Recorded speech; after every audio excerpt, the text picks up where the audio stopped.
yang sifatnya real time tadi, itu kan bagian dari upaya kita, pengelolaan kita transparan. Aset itu sudah disimpan di penyimpanan digital, itu kan memang tidak menutup kemungkinan keamanan serangan cyber dan sebagainya, itu sebuah keniscayaan.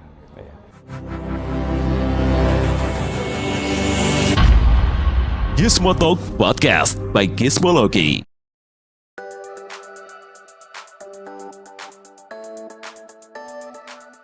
Oke, halo Gizmo Friends, kembali lagi di Gizmo Talk bersama saya Pradipta Nugrahanto, atau kalian bisa panggil saya dengan Dipta, dan ada Mas Effendi dari Rumah Zakat.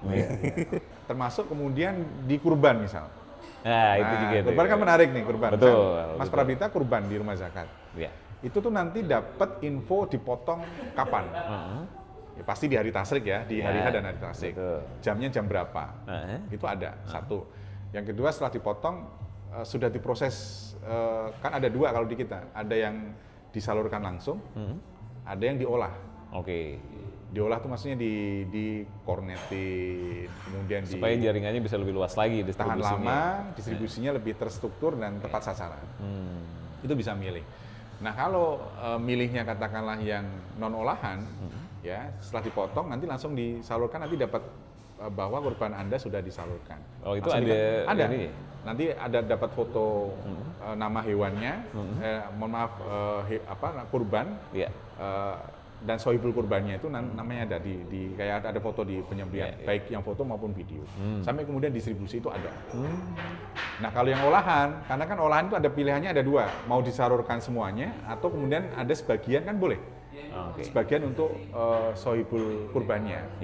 Nah dari situ kan nanti kayak model paket tadi. Jadi tracking si paketnya ini di mana posisinya. Itu ada. Wah, cukup menarik ya.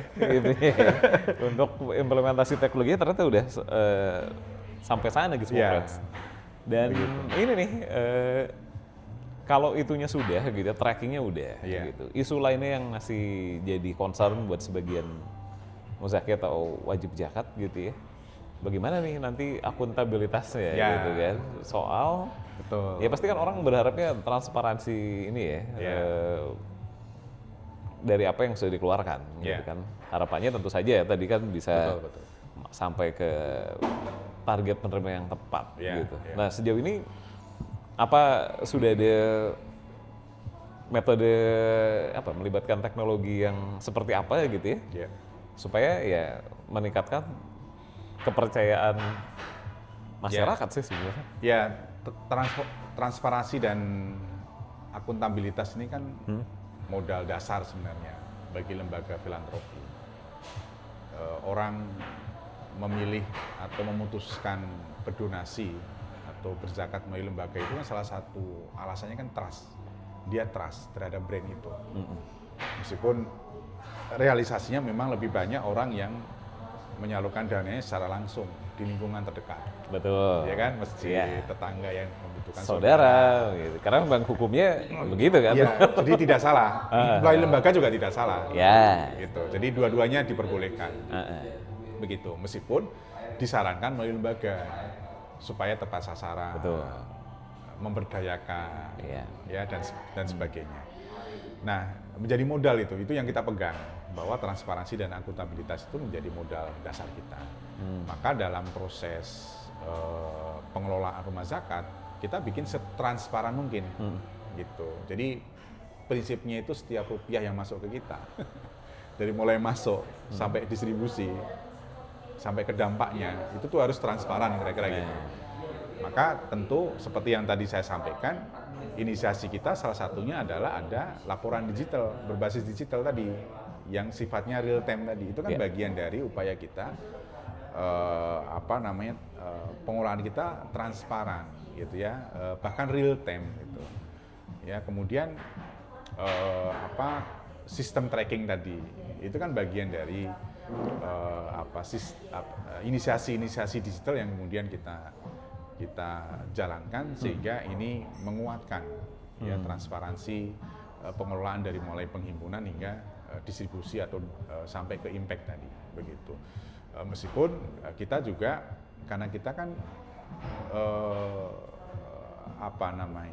punya tanggung jawab selain ke publik, juga ke regulator, gitu ya, ke publik. Tentu kita akan melaporkan laporan keuangan kita. Oke.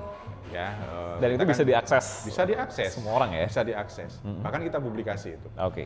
Jadi kita itu diaudit dua, audit keuangan independen, Oke. sama audit syariah oleh Kementerian Agama.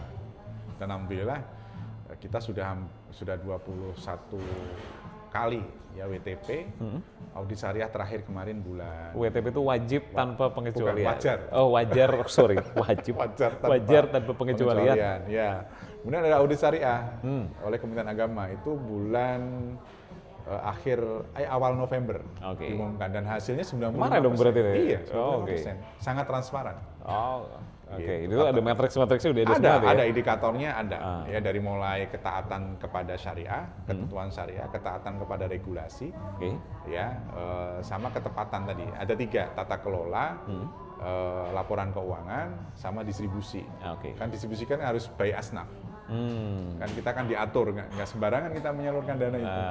Ya kan, dari mulai fakir, miskin, hingga kemudian orang yang dalam perjalanan itu.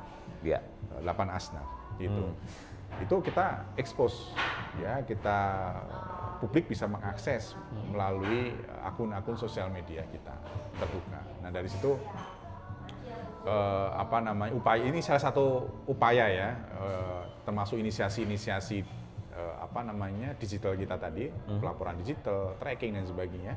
Itu bagian dari dorongan kita untuk menjaga ya bahwa pengelolaan kita ini insya Allah transparan dan akuntabel. Nah, kalau dari internalnya udah menyajikan kemudahan dan itu tadi ya, kekuatan implementasi teknologi. Ini di era sekarang ketika aset-aset, apalagi generasi makin di sini ya, mungkin lebih banyak orang yang memiliki aset digital ketimbang aset fisik gitu. Nih, dari Rumah Zakat sendiri udah melihat itu, wah kita kayaknya perlu nih melihat ada celah-celah ini gitu. Ya. Gimana? Udah mulai ada implementasi ke sana atau? Ya, tentu kita kan selalu melihat perubahan ya, termasuk tadi dengan adanya aset digital kayak kripto dan sebagainya. Meskipun kalau di Indonesia kan kripto masih debatable ya, ada yang membolehkan, ada yang tidak membolehkan. Betul. Ya. Nah, kita tentu akan selalu mengadaptasi semua perubahan yang ada, termasuk bagaimana kemudian peluang. Kita kan melihat ini sebagai sebuah peluang. Ya, di sana ada transaksi, ya pasti ada kewajiban yang harus dikeluarkan. Kan 2 hal kewajiban itu. Kalau dia muslim kan berarti bayar zakat. Kalau dia sebagai warga negara yang taat berarti dia bayar pajak. Nah, saya melihat ini ada peluang nih dari perputaran transaksi di aset digital. Oke.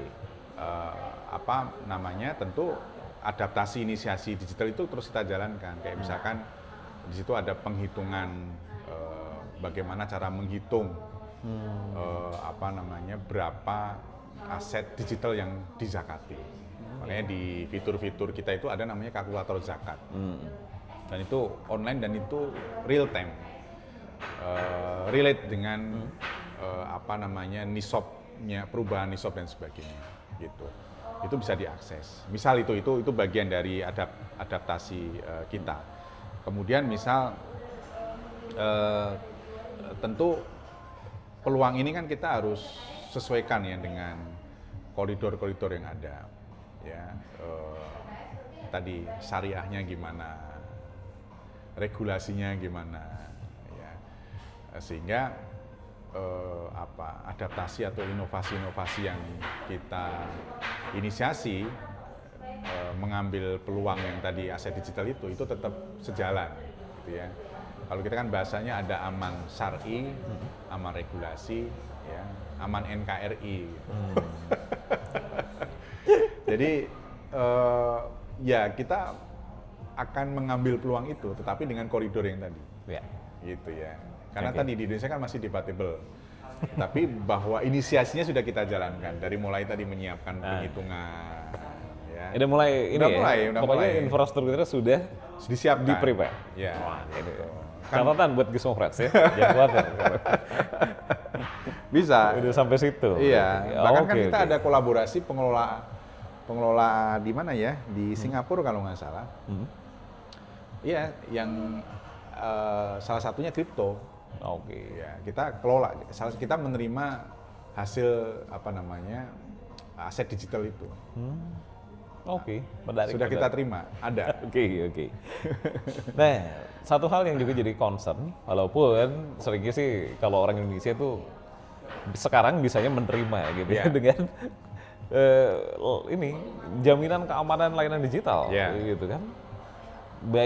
Banyak lah kasus-kasus yang terjadi gitu ya, pasti soal kebocoran data. Nggak jauh-jauh dari itu lah. Kalau udah masuk ke layanan digital pasti Mas Syahir ini juga sering banget mendengar informasi kayak gitu. Nah, kalau dari Rumah Zakat sendiri udah mulai ada proteksi khusus untuk ini kan makin kesini pasti makin banyak orang yang menggunakan layanannya. Targetnya kan selalu seperti itu kan. Betul.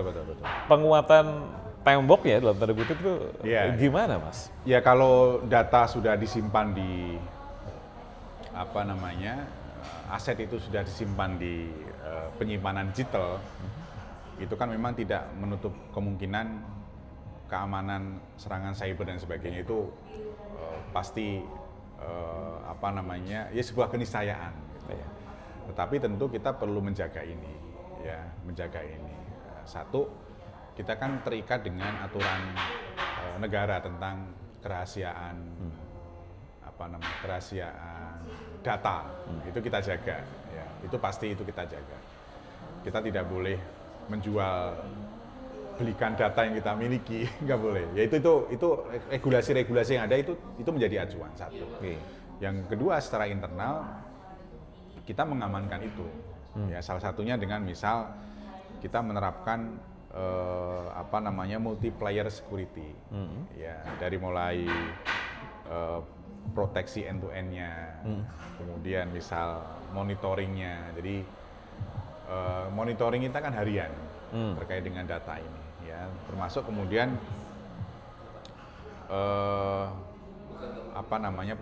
penetrasi data tes harian juga. Jadi memastikan semua apa yang kita lakukan di inisiasi digital dan kemudian data yang kemudian kita kelola itu aman. Dari mulai tadi ya multiplayer protection, ya security dan sebagainya itu kita lakukan. Ada dedicated team tapi ada. Okay. Kita ada tim IT ya yang dedicated di situ. Ada kurang lebih berapa ya 10 sampai 15 orang. Dan ada juga yang khusus menangani soal security ini. Oke. Ada. Jadi kita amankan dan sejauh ini memang alhamdulillah belum pernah terjadi, semoga tidak terjadi ya. Amin. Semoga tidak terjadi. Jadi aman gitu. Belum pernah ada ya sampai kemudian serangan cyber itu alhamdulillah. Ya mungkin yang nyerang mungkin ya tahu kali ini lembaga amal masa sih kita harus serang ya kira-kira. Antisipasi tetap terus dilakukan. Antisipasi tetap harus dilakukan. Tadi secara internal tadi.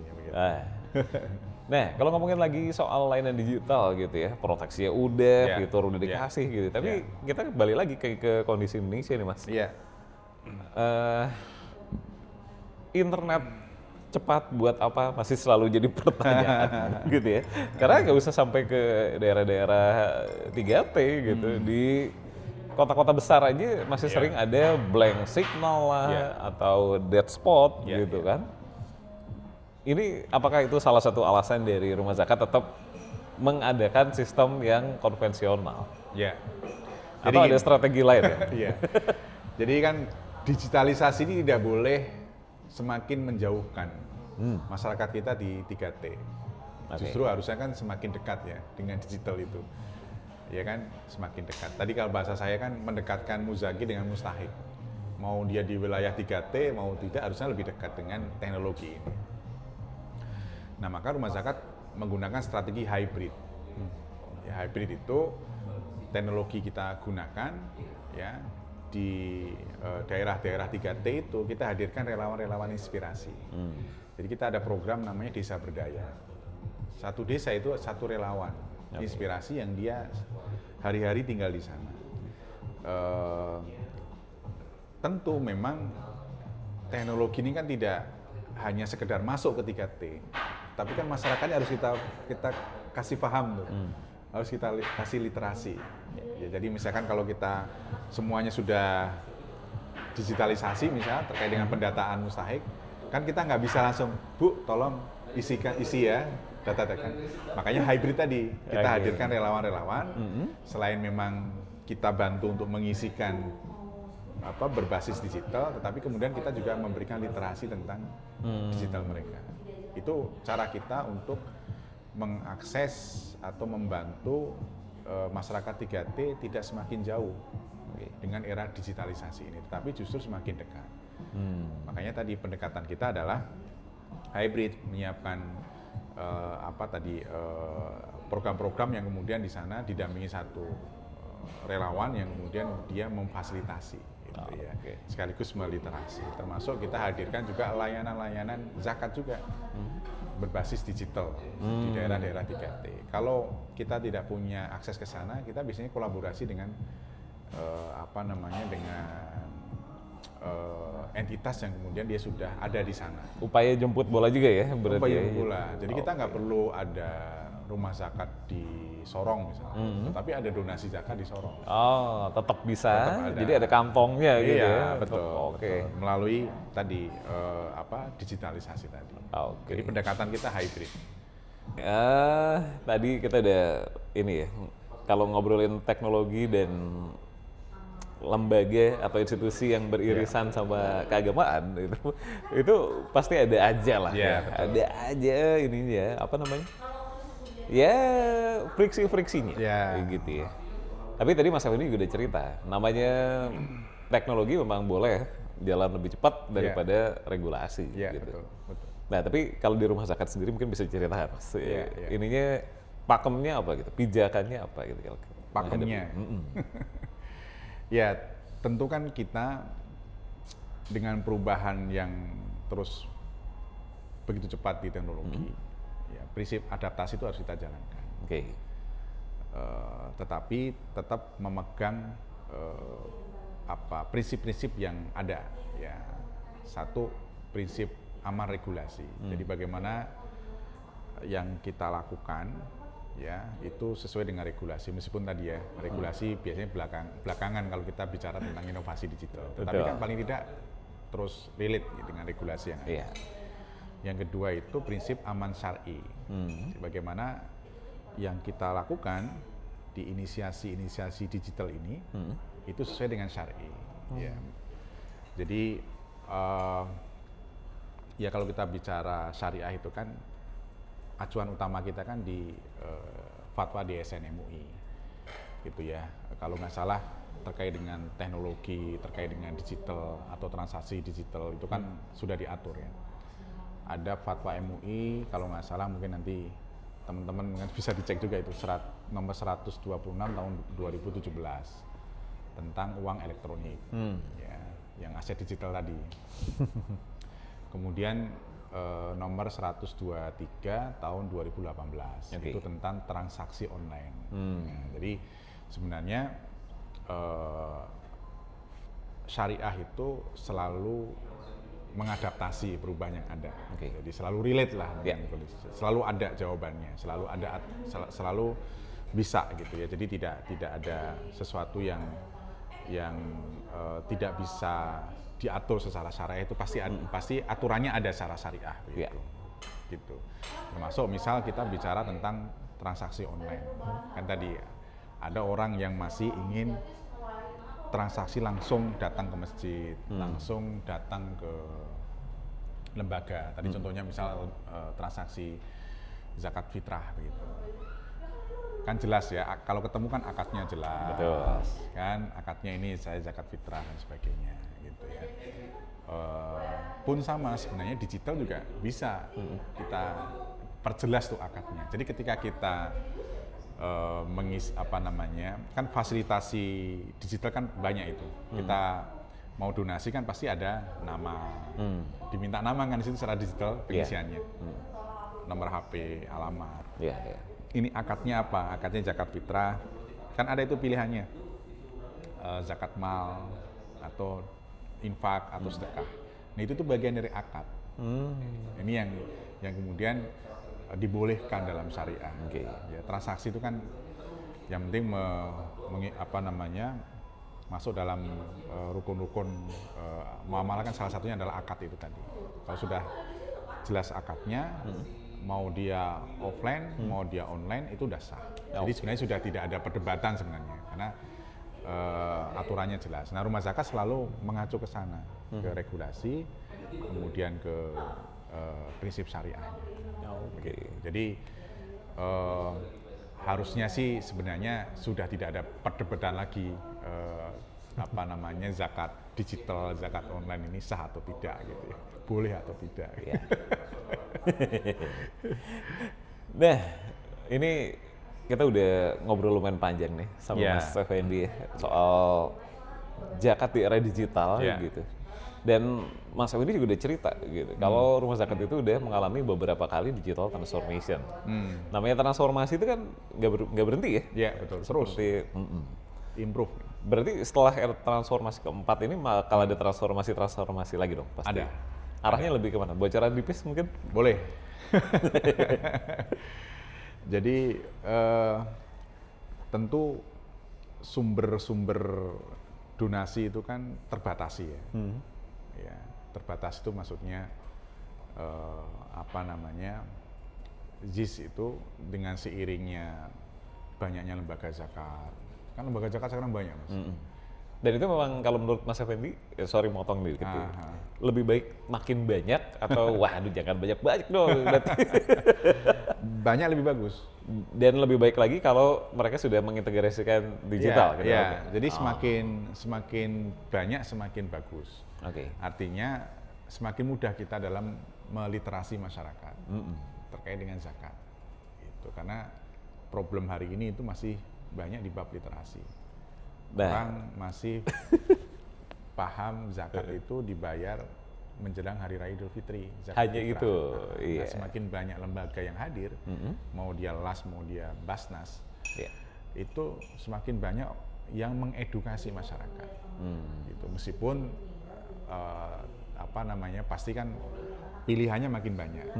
Nah, ini yang kemudian menjadi tantangan bagi kita. Bagaimana kemudian kita tetap menjadi pilihan pertama kan begitu kan? Iya kan? Betul. Yang pertama. Nah, transformasi itu salah satunya diarahkan ke sana. Termasuk kita mentransformasi digital pun sama. Nah, ke depan kita akan melakukan transformasi kembali. Itu. Pastinya ya. Kita ingin menggeser positioning kita dari lembaga Amin Zakat menjadi Islamic Philanthropy. Jadi lebih luas lagi nanti, tidak hanya ZIS saja, di situ ada wakaf, ada dana-dana sosial kemanusiaan lainnya. Di situ ada hibah, ada endowment fund dan lain sebagainya. Bakal sangat menarik banget ya, Mas Effendi kalau memang kedepannya bisa seperti itu dan terintegrasi ke layanan digital. Karena ini jujur aja nih, Gizmo Friends, saya sebagai pengguna ini ya, tiap kali mengulas layanan digital yang berhubungan dengan keagamaan itu jarang yang sebaik itu gitu. Contoh nih, ini yang sederhana aja buat aplikasi waktu sholat aja kita baru kayak 2 tahun terakhir saya nemu ini yang cocok banget buat saya kebetulan pakai iOS. Ini works well gitu. Disimpan lah di ini. Tidak ada iklan kayak gitu, kita minim iklan dan sejauh ini dan siapa tahu nanti rumah zakat bisa mengimplementasikan itu dengan rencana-rencananya tadi. Betul. Nah, tapi nih kalau sekarang misalnya ada Gizmo Friends mau berzakat dan menyalurkannya lewat rumah zakat, itu paling enak lewat mana, Mas Effendi? Ya bagi kawan-kawan ya, terutama di komunitas digital ya tentu yang paling mudah ya tinggal buka aplikasi sekarang. Download di gadget ada. Ya, mau Android ada, iOS Android ada, OS ada. Mau download boleh pakai web-based apps ya. Kalau nggak download juga bisa pakai web-based. Yang web donasi itu web-based. Itu bisa dibuka kapanpun, dimanapun ya. Dan bisa real time donasinya termasuk kemudian laporannya. Kalau pengen disimpan tadi seperti Mas Prabita tadi disimpan di HP-nya, ya harus download. Oke. Ya, di App Store ada, di iOS juga ada. Gitu. Dan itu lebih mudah.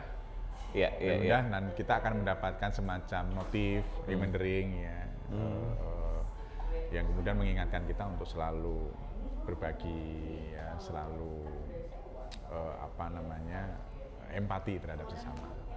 Oke, wah, thank you banget Mas Effendi nih obrolan serunya kali ini gitu ya. Dan mungkin masih mau ada Gizmo Friends yang ngepo-ngepoin rumah zakat, dan Mas Effendi mungkin suka ada yang tanya-tanya nih Gizmo Friends sih, saya pengen ngobrol-ngobrol entah ya mungkin seputar digital transformation atau apapun terkait rumah zakat. Bisa kemana itu Mas? Ada media sosial mungkin? Ada.